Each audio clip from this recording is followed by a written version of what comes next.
समस्त प्रभु प्रेमी भक्तों को जय सिया राम। भगवान श्री राम की शरणागति का महत्व बताते हुए श्री हनुमान जी महाराज कह रहे हैं कि भगवान की शरणागति कैसी होनी चाहिए। जब भगवान श्री राम और श्री हनुमान जी महाराज का प्रथम मिलन हुआ है तो उस समय हनुमान जी ब्रह्मचारी रूप में ही और भगवान भी तपसी रूप में ही, सन्यासी रूप में ही।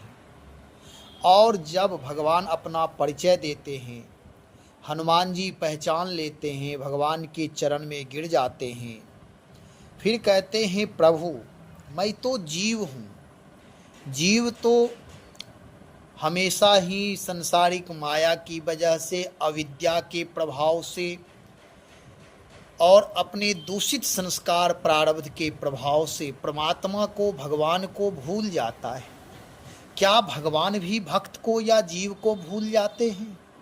मैं तो जीव हूँ, अज्ञानी हूँ, मेरे हृदय में कोई ज्ञान नहीं है, मोह के वश हूँ। संसार में रहते रहते कुसंग का प्रभाव पड़ जाता है। लेकिन आप तो आप हैं, आप तो प्रभु हैं, परमात्मा हैं, मेरे सर्वस्व हैं। मैं इतना ही जानता हूँ, सेवक जो होता है वह भले ही स्वामी को भूल जाए, फिर भी आशा तो स्वामी का ही होता है। भक्त भक्ति करता है और जब भक्त भक्ति करता है तो उसमें भक्ति युक्त जब भक्त हो जाता है, उसका जीवन भक्ति से ओतप्रोत हो जाता है, तो उसके जीवन की हर इंद्रियां भक्ति युक्त होती है। वह जो भी क्रिया करता है वह भक्ति से युक्त क्रिया होती है।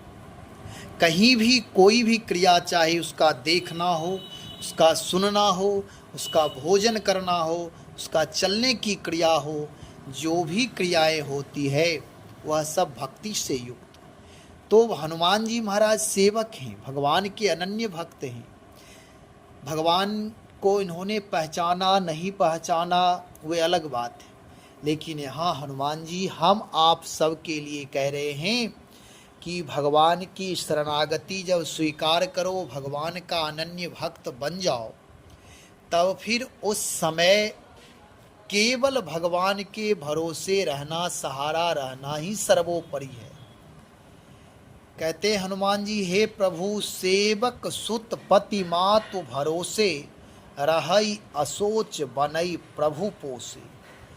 सेवक और सुत, जो भगवान का भक्त है, स्वामी का सेवक है, उसे स्वामी का ही बल होता है। और संतान यानी पुत्र पुत्री को अपने माता का ही बल होता है। माँ यदि खिला पिला दिया तो खा लिया, नहीं खिलाई माँ तो वह बच्चा रो रहा है, पड़ा हुआ है, खेल रहा है, भूल गया है। माँ को ही सुधि आती है कि आज मैं अपने बच्चे को दूध नहीं पिलाया, तो फिर वह सारे काम छोड़ करके बच्चों के पास जाती है। ऐसे ही सेवक तो सेवक है, उसे संग का बोध नहीं, सत्संग का बोध नहीं, कुसंग का बोध नहीं, स्वधर्म का बोध नहीं। जीव स्वभाव बस ऐसा हो जाता है।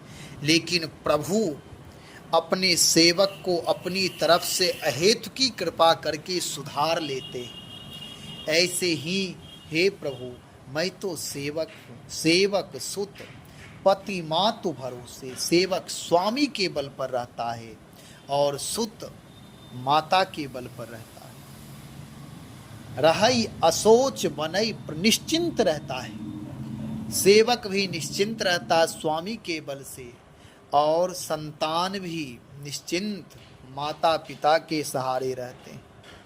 ऐसे प्रभु आप ही मेरे माता पिता हैं, आप ही मेरे सर्वस्व हैं, आप ही मेरे स्वामी हैं, पति हैं, जो हैं सर्वस्व आप हैं। आपके सहारे मैं भी असोच हूँ, बिना सोच, बिना चिंता फिक्र के। किसी प्रकार कोई चिंता नहीं, किसी प्रकार कोई सोच नहीं, कोई नकारात्मक भावना नहीं। बस केवल यही है कि मैं प्रभु के शरण में हूँ और हमारे प्रभु करुणा निधान, दया निधान, प्रणतपाल हैं। हमारे दया निधान भगवान, करुणा निधान भगवान अवश्य पालन पोषण करेंगे, ऐसा भरोसा है। हम आप सब भी जो भगवान की भक्ति करते हैं वह भगवान से कोई न कोई एक संबंध स्थापित करे, कोई रिश्ते बनाए, संवाद करें उनसे और फिर भगवान के सहारे रहें। प्रभु की कृपा से ही सारे काम होते हैं। विषम से विषम परिस्थिति भी सहजता से हो जाती है। प्रभु ही प्रेरक हैं, सबके प्रेरणा करते हैं और प्रेरक रघुवंश विभूषण, परमात्मा सबके प्रेरक है। इसलिए प्रभु के सहारे रहें। प्रभु के प्रेरित यदि हमारा आपका हृदय, हमारा आपका विश्वास प्रभु के चरणों में दृढ़ प्रीति हो जाए तो हम आप भी भगवान की शरणागति का पूर्ण लाभ उठाएंगे। इसलिए भगवान के सहारे रहें। यह शरणागत होने का पहला लक्षण है। शरणागति का पूर्ण भाव है यह कि प्रभु के सहारे रहना, भगवान के सहारे रहना। हम आप भी भगवान के सहारे रहें। परमात्मा मंगल ही मंगल करेंगे। प्रभु आज तक कभी किसी का अमंगल नहीं किए हैं और भगवान परमात्मा कभी किसी का अमंगल नहीं करते हैं। श्री राम जय जय राम।